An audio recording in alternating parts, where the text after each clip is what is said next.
एक मोठी बातमी राज्याच्या सत्तेत दोस्ती करून सरकार चालवणारे महायुतीतले 3 पक्ष महापालिकेत मात्र कुस्ती खेळणार हे स्पष्ट होतंय। एका बाजूला जागा वाटपावरून भाजप आणि शिंदेंच्या शिवसेनेत जोरदार रस्सीखेच सुरू आहे, तर दुसरीकडे नवाब मलिक यांच्या मुद्द्यावरून भाजपनं अजित पवारांच्या राष्ट्रवादीला महायुतीत नो एंट्रीचा बोर्ड दाखवलाय। त्यातच राष्ट्रवादीशिवाय भाजप आणि शिवसेनेची पहिली बैठक झाली।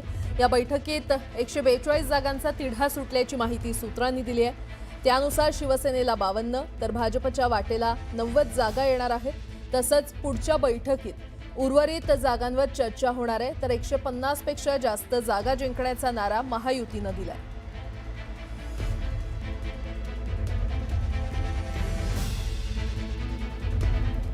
भाजप शिवसेनेच्या बैठकीत नेमकं काय घडलं आपण ते जाणून घेऊयात।